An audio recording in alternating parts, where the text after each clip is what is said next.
أمين.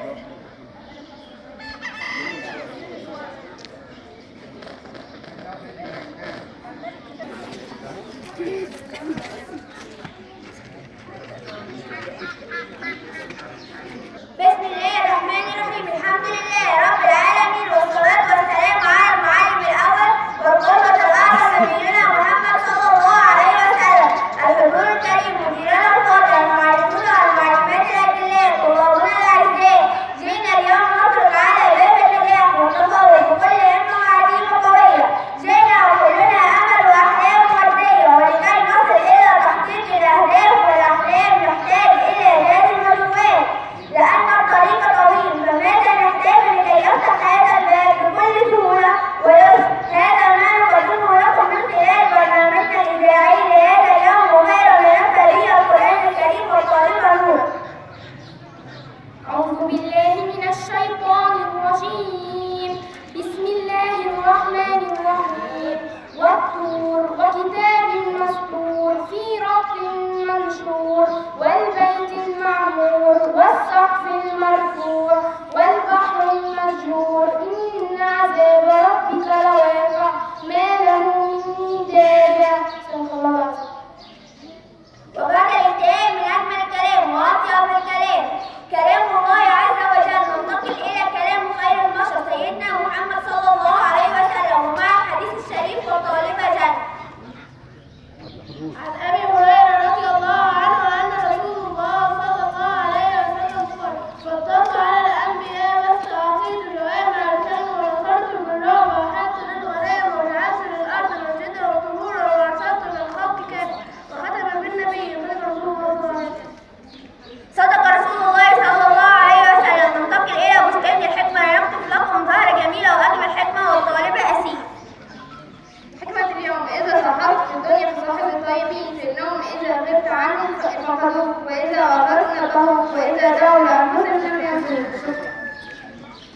من لم يشرب من بحر التجربة يميت عطشانا في الصحراء الحي. فالحياة مدرسة، واستعداد الزمن، ودروسها المواقف والتجارب لمن أراد التعلم. أعزائي الطلبة والطالبات، نحن نتعلم لنرتقي بأنفسنا، ولكن ليس بالعلم وحده ترتقي الأمم، بل بالعلم والأخلاق ترتقي، فهما نبراس الحياة. لذلك نقدم لكم كلمة عن مولد النبي يلقيها علينا الطالبة جنة.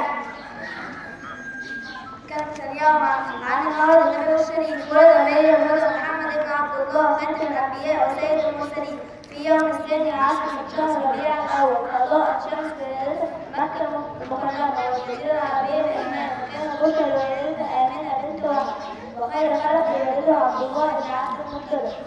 التي توفي قبل ولادة النبي صلى الله عليه وسلم، وتوفيت السيدة آمنة وعمر النبي عليه الصلاة والسلام 6 سنوات، وانتقلت فتاته إلى جد عبد المطلب. فقضى رسول الله عامين في كمال جد حتى توفاه الله تعالى. فانتقل النبي ليعيش في جنة عمه أبو طالب، وبدأ يعمل في رعي الغنم، ثم انتقل للعمل في التجارة، وكان لقب صلى الله عليه وسلم في مكة صوت العلوم.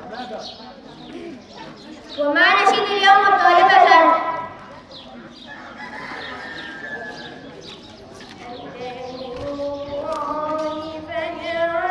جئت بعد العسر يسرا، ربنا أعلاك قدرا، يا إمام الأنبياء، أنت في الوجدان حي، أنت للعينين ضي، أنت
الورقه يا بنت، الورقه يا بنت، الورقه يا بنت. غير صحيح. من هو النبي الذي قطعت رأسه وهو ساجد؟ قطعت. غير صحيح. الأنبياء الذين عاشوا الزاد ولم يتزوجوا.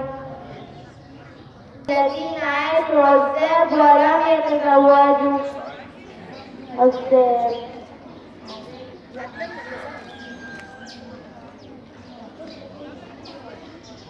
قول الإجابة على طول يا بنت. هما يحيى وعيسى عليهما السلام. يحيى. النبي الذي دعا قومه 30 عاما ولم يؤمن به أحد. من هو النبي؟ من هو النبي؟ إيه؟ يا بنت ورقة. إجابة صحيحة. وما دعاء اليوم طالب جنات. اللهم إني أعوذ بك من الهم والحزن وأعوذ بك من العجز والفشل وأعوذ بك من غلبة الدين وقهر الرجال. غلبة الدين وقهر. لا أعرف ما أقول لكم في نهاية الآية إلى قوله تعالى: ومن يتوكل على الله فهو حسبه ومن كان